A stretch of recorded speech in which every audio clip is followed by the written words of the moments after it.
Hi, I'm Megan and welcome to my kitchen.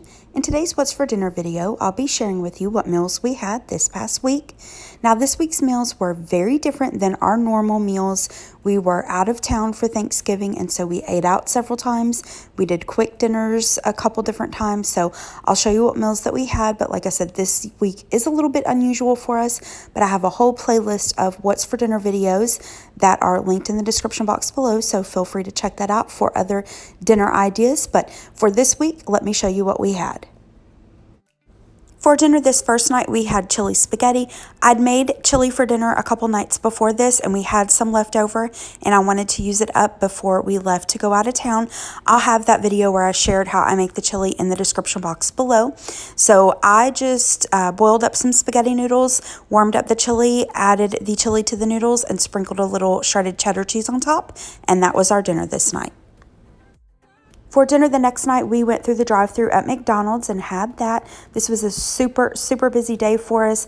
I was busy getting ready for us to go out of town, packing and cleaning. My husband was working late and I didn't want to cook anything for dinner that would leave leftovers. I'd been trying to use things up, so we didn't really have a lot on hand. So like I said, we just went to McDonald's. My husband got the double quarter pounder combo and I got the chicken McNugget combo, and that was our dinner this night. The next day, my husband and I traveled with my mom and our dog Happy up to Kentucky, and my mom and I went to the grocery store to get what we needed for Thanksgiving. And while we were there, we picked up some of their sandwiches in the deli. So that's what we had for dinner this night. To go along with the sandwiches, I'm making a quick pea salad. This is a new recipe that I tried and it was really good. I'll have it linked in the description box below. Let me show you how I made it. To my mixing bowl, I'm going to add in the sour cream and then the mayonnaise or Miracle Whip. You could use either or, whatever your preference is. I have Miracle Whip on hand today, so that's what I'm going to use. And then I did go off the recipe a little bit as far as the seasonings go because I was limited on my seasonings. I'd brought just a little bit from home and then the Airbnb had just a couple. So again, I was a little bit limited. I added some garlic salt instead of garlic powder that the recipe called for, and I just didn't add any extra salt. Then I added the pepper and I stirred that together, and I was a little bit worried that between, the Miracle Whip, the bacon, the ham, the cheese, that it would be a little salty. So I added just a tiny pinch of sugar, not much at all, not even an eighth of a teaspoon. Then I added the bag of frozen peas that I allowed to thaw, then some bacon pieces, shredded cheddar cheese, and then cubed ham. Next, I'm going to add the hard-boiled eggs. Now, for Thanksgiving, for us to be in Kentucky, I bought these already cooked eggs that are also peeled.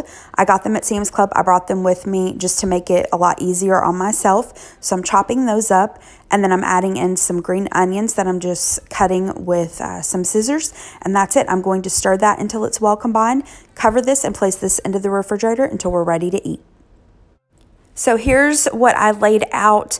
I laid out some chips that we'd bought at Walmart, the sandwiches, Miracle Whip and mustard for our sandwiches, and then we have the pea salad. And then I also went ahead and set out some of these dips. We got these at Walmart. We got the bacon cheddar ranch and the spinach dip. Here's a picture of my plate. I just had some of the pea salad and then part of the sandwich, and that was dinner this night. So easy.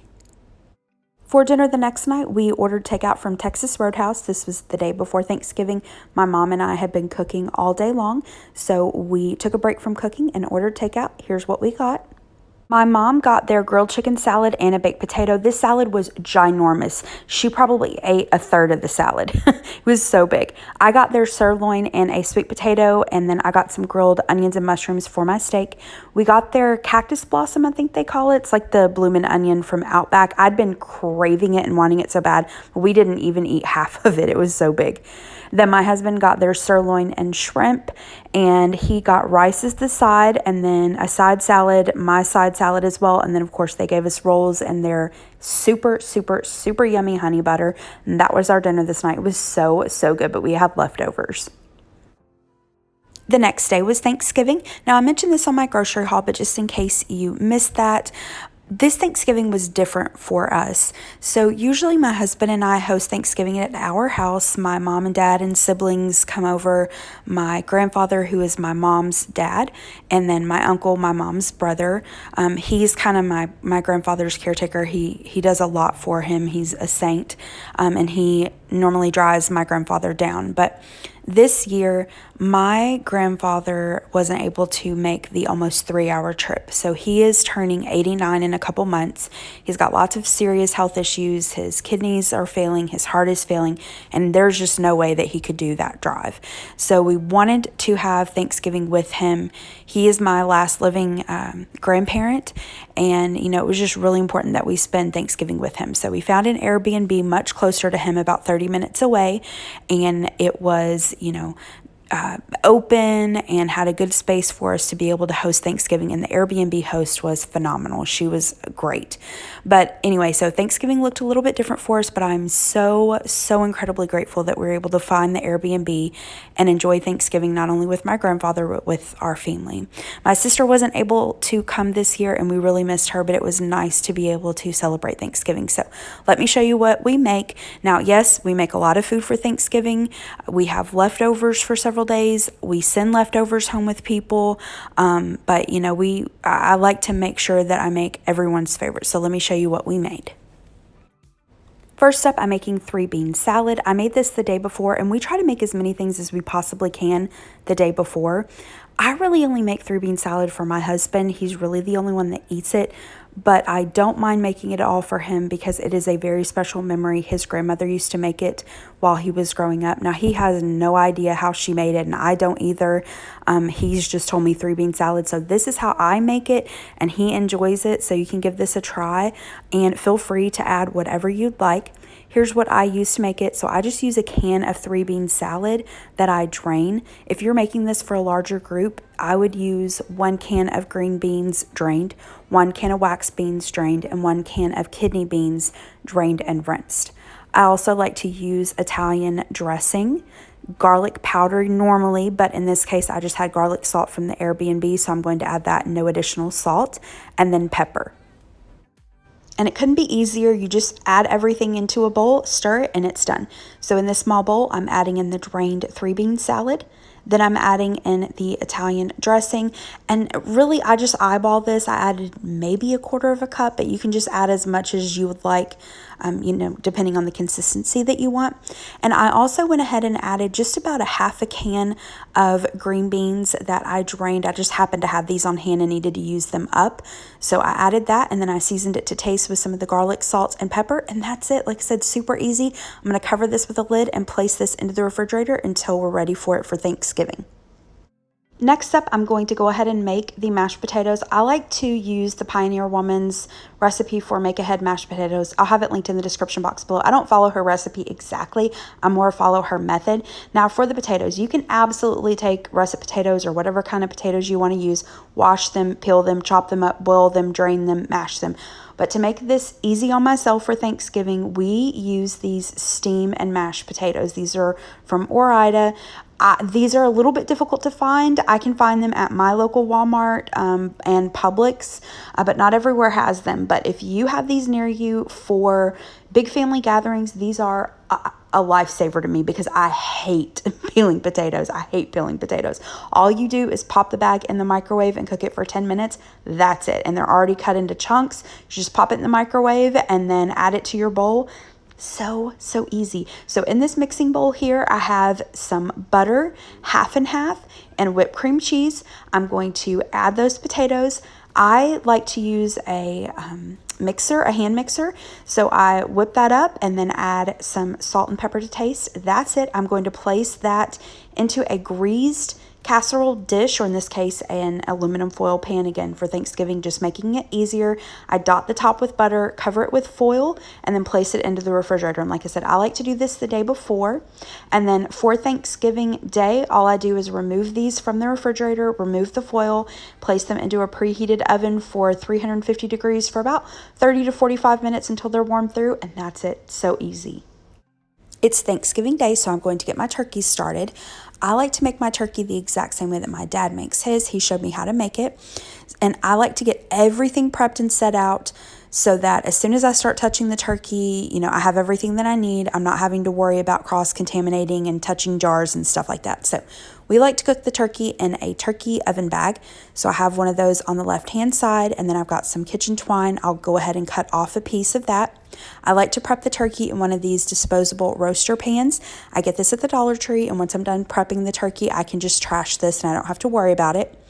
We like to rub the turkey with some olive oil, so I have olive oil in one of these paper bowls here. You could also use melted or softened butter.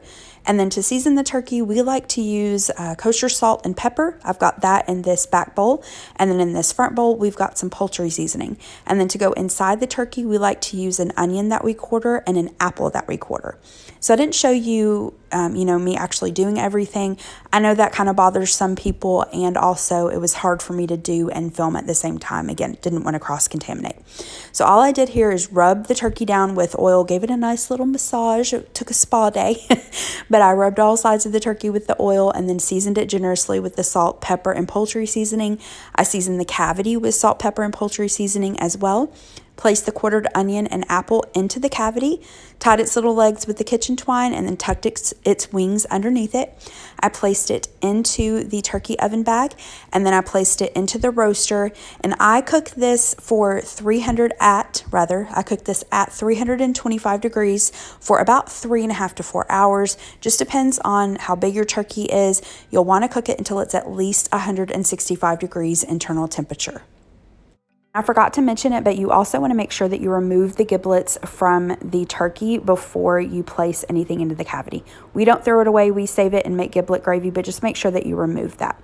So here's the prep turkey and the roaster, and we love using this roaster. I've used it every year for about the past 6 years since I started cooking Thanksgiving dinner, and my parents use this for years. We love it because you don't have to use up the entire oven just for your turkey. You can cook all your side dishes and everything, and you're not having to heat the whole house up for the several hours it takes to cook a turkey. This is also really great if you have a smaller kitchen, if you have an apartment or a condo, because you can put this in a different room. You could put it in a laundry room, in a garage, in a bedroom, whatever, just as long as you obviously want to be safe about it. Make sure it's on the right kind of surface and away from everything, but it's a great way to save space. So like I said, cook this for about 3.5 to 4 hours or until it's 165 degrees. Here's the finished turkey. Now, usually my dad carves the turkey. He likes to use one of the electric carving knives.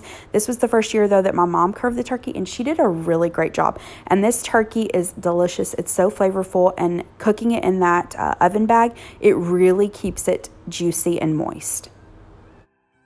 For my dad's giblet gravy, we take the giblets and cover them with water. You could also use broth or stock. We boil them for about 30 to 45 minutes until they're cooked all the way through. We remove the giblets to the side, dice them up pretty finely, and then we add them back to the pot. We also normally have to add in a little bit of chicken stock. Then we add in 2 diced hard-boiled eggs. We season it with some salt, pepper, poultry seasoning, and then some of the kitchen bouquet. And then we make a cornstarch slurry with cornstarch and cold water. Whisk that in until it's the consistency that we want. Give it a taste, adjust the seasonings, and that's it. That's my dad's giblet gravy. Super delicious. Here is our Thanksgiving spread. So we have the turkey, dressing. I've shared how we make my grandmother's homemade dressing in the description box below. This my uncle actually bought at a local store. It tastes so much like my grandmother's dressing. It's delicious. Then we have some cranberry sauce, some of the giblet gravy. Here is the ham. Now, I normally cook a ham. I just place it into the crock pot, make a glaze with brown sugar and Dijon mustard, and cook it for a couple hours until it's warmed all the way through. But this year, my husband really wanted a honey-baked ham, and I was all about making things easy on myself this year, so we ordered it from our local store and picked it up on our way to Kentucky, and all we had to do was just bring it out and allow it to come to room temperature. In the back left corner, we have corn pudding. I've shared how we make this before. I'll link that video in the description box below. It's my Easter side dish recipe video. Next to that, I have a green bean casserole. I just use the Campbell's recipe. I get it online. Then we have 2 of the Aldi sweet potato casseroles. I mentioned this before on my channel. These are really, really good, and they're super easy. You just take them out of the package and pop them into the oven. And then we have the make-ahead mashed potatoes that I showed you how I made earlier. Next, we have crock pot macaroni and cheese. I've shared this several times before on my channel, but we love this. It's super delicious. I saw this on Kristen Stepp's channel. I'll have it linked in the description box below. A quick note about this recipe though, it does call for added salt. I don't add the added salt. I feel like between the Velveeta and the shredded cheddar cheese and everything else, it's plenty salty. So I would suggest not adding that in at first and then, giving it a taste and adding the extra salt if you feel like it needs it. In this next crock pot, we have Mandy and the Makings green beans. Again, I've shared this several times before on my channel. I'll have her video recipe linked in the description box below. Next to that, we have some of my homemade potato salad. This is also in my Easter side dish recipe video, so I'll have that again linked in the description box below. And then I just took a can of corn, drained it, added some butter, salt, and pepper, and popped it in the microwave for a couple minutes to warm up. Then we've got deviled eggs. That's also in my Easter recipes video. We have the 3-bean salad I showed you how I made, and then some of the leftover pea salad. And here are the desserts. We made it easy on ourselves and bought store-bought pies. We've got a sweet potato pie, pumpkin pie, pecan pie. We have Ready Whip to go on top of the pies, and then my mom made her banana pudding. Her banana pudding is so good, and it's easy. I prefer banana pudding that's not made from scratch. I prefer it that comes from the box, which may be weird, I know, but that's just what I prefer. It's delicious. I've shared how we make this. I'll have that video linked in the description box below. And then I also had just some donuts and little pecan wheels that we had been snacking on and had for breakfast. I just set that out in case my siblings wanted some of that. But here's my plate. Got a little bit of everything. This was so delicious. If you're in the US and you celebrate Thanksgiving, hope that you had a wonderful Thanksgiving. The next day we ventured out. We were maybe going to do some Black Friday shopping, and we saw Mellow Mushroom and knew we definitely wanted to have lunch there, so we stopped in. We do have 2 Mellow Mushrooms kind of near us where we live, but they are both awful to get in and out of. They're always super busy and slammed, and then the parking for both of them just suck. One's on a public square in a town and the other one's in downtown Nashville, and they're just hard to get in and out of. So we were super excited to see one in the town that we were in. So like I said, we definitely wanted to stop by. We started out with the spinach and artichoke dip. It was delicious. And then we got one of their small white pizzas, and then for the other small pizza we did half and half. So we did half of their Funky Q, which is barbecue chicken pizza, and the other half of that, I don't remember the name of it, but it was pulled pork and barbecue sauce and caramelized onions, roasted poblano peppers, and peppadew peppers.